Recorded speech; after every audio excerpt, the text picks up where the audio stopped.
कलाकार मैंने आसुना राति शो करा आम राति शो कला टाइम कमेटी लोक आसिक पहुँचुंट इड़ सड़ कहते बहुत असुविधा होती मैंने बड़ बड़ कलाकार मैंने एमती करेंगे ताले आम छोट कलाकार मैंने कौन करें कहले समस्त श्रृंखलित भाव में यात्रा करुले तापर सडनली आमर जी अच्छी जो आमर जो जी आम मेजर हिरो पढ़ुं सी सडनली रहीगले कौन पाई रहीगले कहीं रहीगले भी आम से कथा जानू आम भी कहीचु पैसा दियो आम पारुनु आप ठीक अच्छे से बुझाती आम आसी यात्रा करो कि कला आ कौन करवा आम जानते बस मुंडे बार लगेबार अच्छी से बोधे हुए तो कौन अनुष्ठान में वर्षे लगे ना कौन अनुष्ठान बैकग्राउंड है बैकग्राउंड से कौन अनुष्ठान पचारिक बुझे भी वर्षे लगे ना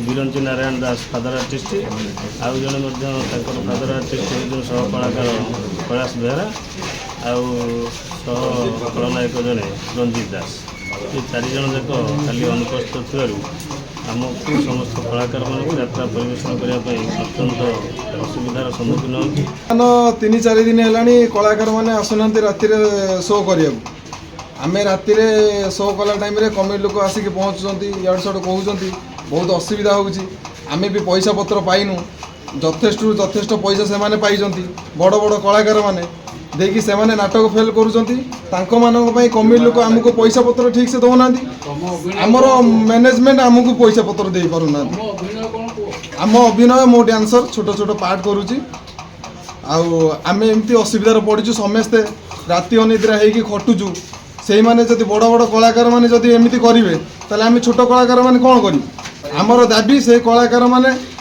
आम बेजित होचु से कलाकार मैंने आसतु आमर सब जहाँ असुविधा होती सब बुझाबुझी करेंगे आम पैसा पाइन से बड़ बड़ कलाकार मैंने पैसा नहीं आराम से राति शुचंती ना आम राति जहाँ फेस करें जानी से कौन जापर कि सी तो पैसा नहीं जाइए कौन टेंशन से राति शुले आम ये कमेटी लोक किए कौन माँ भौणी नहीं किए कौन गाड़ी दूसरी से तो आम शुणुचु ना से तो राति शुचु कौन करेंगे बड़ बड़ कलाकार मैंने ना जो आर्टिस्ट ना से आसिक जो कमेटी लोक आसिक पचारुंट आर्टिस्ट क्या कौन पर आसी ना मैनेजर कौन उत्तर देवे कमिटी से पैसा काटुंट से आम पैसा पार आम पैसा पाऊना ना थाना आम सब कलाकार मैंने अभियोग कर कलाकार सुविधा असुविधा सबू आम हैंडल करके आसुलु जेहेतु बड़ बड़ कलाकार मैंने अच्छा सहमत आम कम भी करूँ किसी भी असुविधा नाला सेमती घर भितर कली थाए कली झगड़ा थाए कि असुविधा थाए असुविधा बहुत जिनस हो सब सल्व हो किसी मैटर मैटर रोचे आम मीटिंग होता पैसा पत्र प्रोब्लेम थी आम मैनेजर मीटिंग करते मीटिंग कर कहले आमको 14 तारिख तक समय दिए 14 तारिख में आम आप सर्ट आउट करूँ कहले समस्त श्रृंखलित भाव में यात्रा करुले तापर सडनली आमर जी अच्छी जो आमर जो जी आम मेजर हिरो पढ़ुं सी सडनली रहीगले कौन पाई रहीगले कहीं रहीगले भी आम से कथा जानू रहीगले जेहेतु रहीगले से ठीक अच्छे जो आम शुणिलु राति से रहीगले ठीक अच्छे यात्रा परिवेशन कलु सेंट थे आकाश होते बिरंची नना थे कैलाश बेहरा थे आज जो गोटे नुआ आसी रंजित से रहीजाटा आम जेहेतु आम भी अच्छू सेमती सेमती देखा बेले जो मैंने सब रही जदि खाता खोल आपण मैंने ठीक बुझीपारे से केते नहीं आम जो निरीह कलाकार पंचायत रही सी आम केते नहीं आपण बड़ बोली आप नहीं आप रहीगले आम यात्रा बंद हो आपन तो यात्रा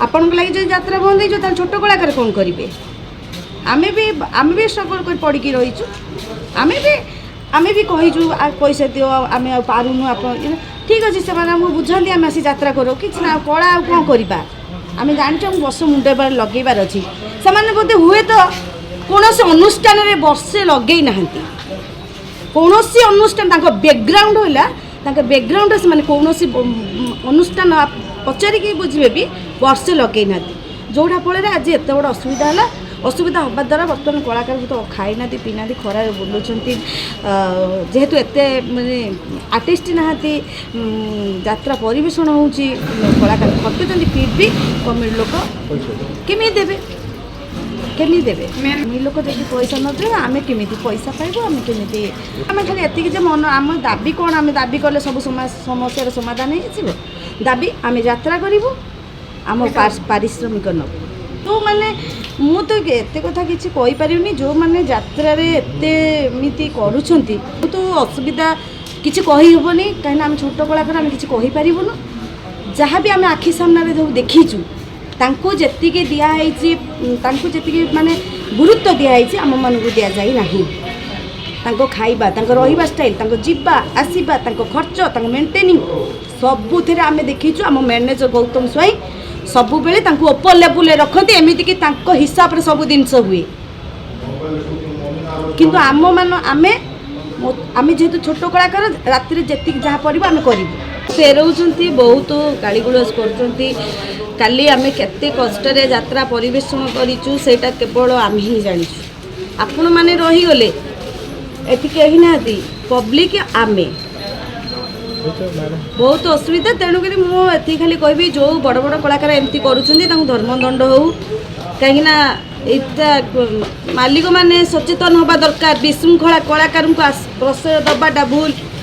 ତାପରେ ଆପଣ ତାଙ୍କ ଖାତା ଖୋଲି ପାରନ୍ତି, ଦରମା ତାଙ୍କର କେତେ ନେଇଛନ୍ତି, ଦରମା ରହିବା ଖାଇବା ତାଙ୍କର ସବୁଥିରେ ଆମ ମ୍ୟାନେଜର କୌଣସିଥିରେ ତାଙ୍କୁ ଏତିକି ଟିକେ ଉଣା କରିନାହାନ୍ତି। ସାମାନ୍ୟ ଲକ୍ଷେ ଆହୁରି 1.5 ମାସ ରହିଲାଣି ଯାତ୍ରା, 1,50,000 କଥା। କିନ୍ତୁ ଆମ ଛୋଟ ଛୋଟ କଳାକାରଙ୍କର ବହୁତ ପଇସା ଅଛି। ଆମର ଯେଉଁ ଆମର ଲାଇଟ୍ ଅଛି, ସାଉଣ୍ଡ ଅଛି, ଡ୍ୟାନ୍ସ ପିଲା ଅଛନ୍ତି, ଲେବର ପିଲା ଅଛନ୍ତି, ସମସ୍ତଙ୍କର ଅଛି। ସମସ୍ତଙ୍କ ମୁହଁକୁ ଯାଇକି ଆମେ ବି କିଛି ନିରୀହ କଳାକାର ପଡ଼ିକି ରହିଛୁ।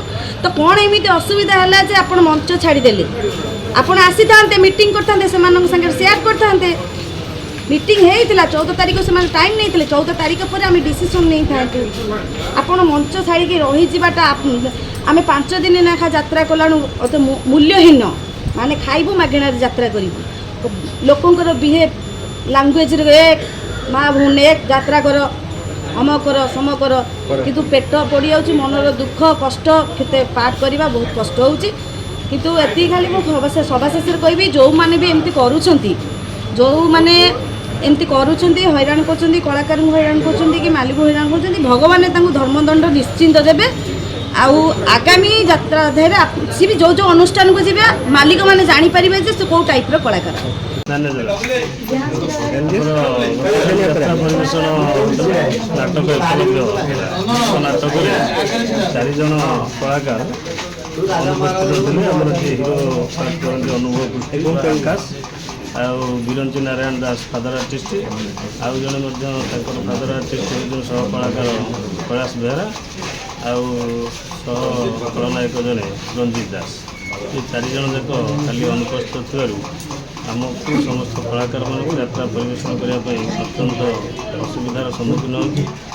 ଏବଂ ଏମିତି ମଧ୍ୟ ପରିସ୍ଥିତି ଉପୁଜିଲା ଯେ ବେଶୀ ଆମର ଦର୍ଶକମାନେ ହୋହାଲ୍ଲା ପାଟିତୁଣ୍ଡ ଏସବୁ କରିକିରି ମାନେ ଆମକୁ ଅତ୍ୟନ୍ତ ଖରାପ ସ୍ଥିତି ଆଡ଼କୁ ଯାଉଥିବା ବେଳେ କମିଟିର ସହଯୋଗ, କମିଟିର ଯିଏ ମୁଖ୍ୟ ତାଙ୍କର ଯିଏ ସରପଞ୍ଚ ବାବୁ, ସେ ଆମକୁ ଅତ୍ୟନ୍ତ ସହଯୋଗ କଲେ ଏବଂ ତାକୁ ସାହାଯ୍ୟ କରି ଆମର ଅନ୍ୟ କଳାକାର ଭାଇମାନଙ୍କୁ ଏକଜୁଟ କରି କେମିତି ନାଟକ ପରିବେଷଣ କରିବି, ଆଉ 2 ଘଣ୍ଟା 3 ଘଣ୍ଟା କାଳ ନାଟକ ପରିବେଷଣ କରି କେମିତି ଦର୍ଶକମାନଙ୍କୁ ଏକତ୍ରିତ କରି ରଖିବାକୁ ହେବ ସେ ବିଷୟରେ ବହୁତ ସହଯୋଗ କଲା ପରେ ଦର୍ଶକ ଆମର କଳାକାର ଭାଇମାନେ ସମସ୍ତେ ଏକଜୁଟ ହୋଇ ତାଙ୍କର ଅନୁପସ୍ଥିତ ଥିବା ପାର୍ଟକୁ ସେ ନିଜ ହାତକୁ ନେଇକରି ସେ ଯାହା ହଉ ପାର୍ଟ କରିବା ପରେ ଆମର ସମସ୍ତ କାର୍ଯ୍ୟ ସମ୍ପାଦନ କରିଥିଲୁ। ଏବଂ ଶେଷରେ ଆମେ କଳା ପ୍ରଦର୍ଶନ ସରିଲା ପରେ ଆମର ସକାଳୁ ମିଟିଂ ସମସ୍ତ କଳାକାର ବୃନ୍ଦ, ଟେକ୍ନିସିଆନ୍ ଆଉ ଯେତେ କର୍ମଚାରୀ ଅଛନ୍ତି ସମସ୍ତଙ୍କର ଏକ ମିଟିଂ ବସିଥିଲା। ମିଟିଂରେ ଆମର ଏ ନିଷ୍ପତ୍ତି ହେଲା ଯେ ଯେହେତୁ ସେମାନେ 4 ଜଣ ଆର୍ଟିଷ୍ଟ ଆମର ଆସି ଅସୁବିଧାର ସମ୍ମୁଖୀନ କଲେ ତା ବିଷୟରେ ଆମେ ତାଙ୍କ ଗୋଟେ କାର୍ଯ୍ୟାନୁଷ୍ଠାନ ଗ୍ରହଣ କରିବା। ତେଣୁ ଆମର ମ୍ୟାନେଜର ମଧ୍ୟ ଉପସ୍ଥିତ ରହିଥିଲେ ସୁତ ଗୌତମ ସ୍ୱାଇଁ। ଆଉ ନିଷ୍ପତ୍ତି କ୍ରମେ ଆମେ ବର୍ତ୍ତମାନ ଜଗତସିଂହପୁର ଥାନାକୁ ଆସି ଗୋଟେ ଲିଖିତ ଅଭିଯୋଗ ସେ ବାବଦରେ କରିବାକୁ।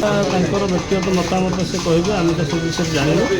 ତେଣୁ ଯାହା ହଉ ସେ ତ ଗଲା ପରେ ଆମକୁ ଯେହେତୁ ଅସୁବିଧାର ସମ୍ମୁଖୀନ ହେଇଛୁ ଆମେ ସେଥିପାଇଁ ଲିଖିତ ଅଭିଯୋଗ କରୁଛୁ। ଆଗରୁ କେତେ ଥର ମଧ୍ୟ କରିଛନ୍ତି, ଜଣେ 2 ଜଣ ଏମିତି ଆସିନାହାନ୍ତି। ତେଣୁ କାଲିର ଯେଉଁ ଘଟଣା ଗୁରୁତ୍ୱପୂର୍ଣ୍ଣ ହେଲା, ଯେତେବେଳେ ଏକକାଳ 4 ଜଣ କଳାକାର ଅନୁପସ୍ଥିତ ରହିଲେ, ଯେହେତୁ ଆମକୁ ନାଟକ ପରିବେଷଣ କରିବା ପାଇଁ ଅସୁବିଧାର ସମ୍ମୁଖୀନ ହେବେ।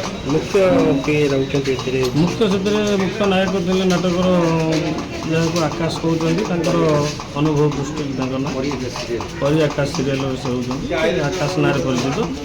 ଆଉ ଫାଦର ଆର୍ଟିଷ୍ଟ ଯିଏ ମେଜର ତାଙ୍କର ବିରଞ୍ଚି ନାରାୟଣ ଦାସ, ତାପରେ ଆଉ ଜଣେ ସହ ଫାଦର ଆର୍ଟିଷ୍ଟ ସେ ହେଉଛନ୍ତି। ନେଇ କିଛି ଅସୁବିଧା ନାହିଁ, ସେମାନେ ତାଙ୍କର ଯାହା ଆଜିର 8 ମାସ ପର୍ଯ୍ୟନ୍ତ ପ୍ରାୟ ପାଇସାରିଛନ୍ତି। ଆଉ ଅଳ୍ପ କିଛି ହୁଏତ ଥାଇପାରେ, କିନ୍ତୁ ଅନ୍ୟ କଳାକାରଙ୍କ ତୁଳନାରେ ସେ ଯଥେଷ୍ଟ ପେମେଣ୍ଟ ତାଙ୍କର ନେଇସାରିଛନ୍ତି।